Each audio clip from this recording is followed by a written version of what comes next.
Donc tout à l'heure ñoo ngi woon ci problème yi nga xam ne ça pouvait entraver la fécondation mais chez l'homme waxoon nañ les problèmes concernant le nombre de spermatozoïdes dans le sperme waxoon nañ aussi la malformation des spermatozoïdes donc loolu nekk beneen problème boo xamante si ni parfois spermogramme mën na ko bañ a révéler donc il faudra faire des analyses supplémentaires sur la morphologie des organes génitaux. Voilà, parfois nga def des analyses sur la morphologie des cellules sexuelles pour xam lan moo causé réellement le problème. On va parler de stérilité pour un couple boo xam ne ils sont mariés pendant 2 ans te amuñu doom. Là on peut acter la stérilité. Maintenant on cherche les causes. Voilà, l'autre type de problème chez l'homme mooy problème boo xam ne concerné wul le nombre de cellules sexuelles, c'est-à-dire le nombre de spermatozoïdes contenus dans le sperme. Mais ça concerne bien sûr, c'est une anomalie liée à la morphologie, à l'anatomie des organes génitaux. Par exemple, les canaux déférents aux spermioducts. Les canaux déférents, qu'on appelle aussi spermioducts, yenn saa yi mën nañ fatt, ils peuvent s'obstruer, obstruction des canaux déférents. Problème bi mooy lorsque les testicules buñ defaree les oïdes épididyme jël leen après il faut mu dem vers les canaux déférents pour arriver au niveau de la prostate pour mën a sortir par le canal urogénital.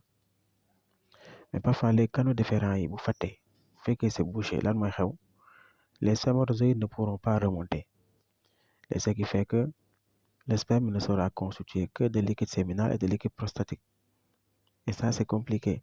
Et ce qui fait que canaux déférents yi fatt moo tax spermatozoïde bu ko épididyme lavé ba bàyyi ko mu dem du mën a remonter normalement.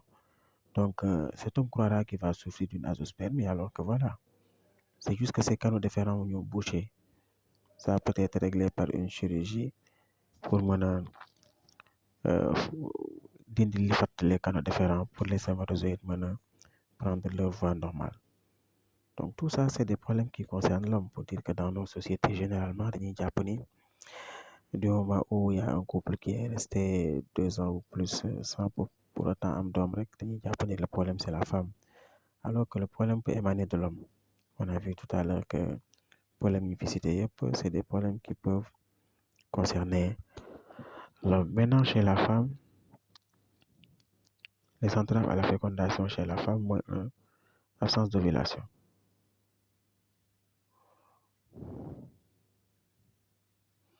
Absence d'ovulation mooy une femme boo xam ne dafa am un cycle anovulatoire. La principale cause wala l'une des principales causes mooy le stress psychosocial. Le stress moom gis nga stress tout ce qui est lié à la stérilité bu la laajee la cause nga ne stress faussé wu. Le stress psychosocial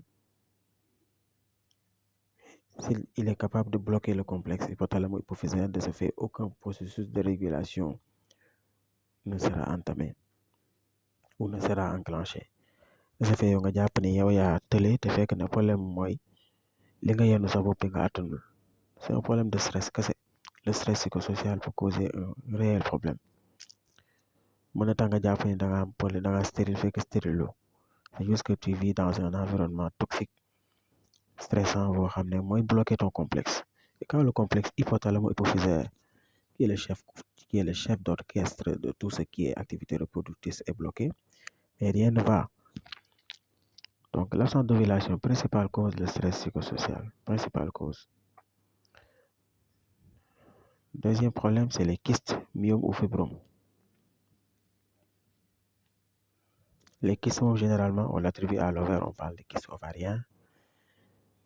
Les jógee yenn saa yi bu ovulation amee le follicule myvétique di war a joxe corps jaune yenn saa yi du joxe corps jaune par un dérèglement hormonal day joxe des kystes parfois. Voilà, qui peuvent boucher l'ovaire et tout, qui peuvent créer des problèmes. Les kystes et les myomes sont généralement bénins.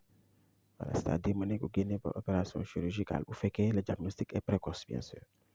Les myomes ou fibromes, c'est des tumeurs bénins mais qui sont accolés au myomètre.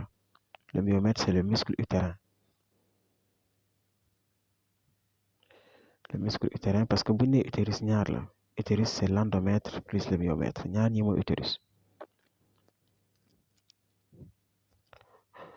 Maintenant les myomes ou les fibromes c'est des bourgeonnements yoo xamante si ni c'est au niveau du myomètre le muscle utérin. Ils sont accolés aux muscles lisses qui tapissent la paroi du myomètre.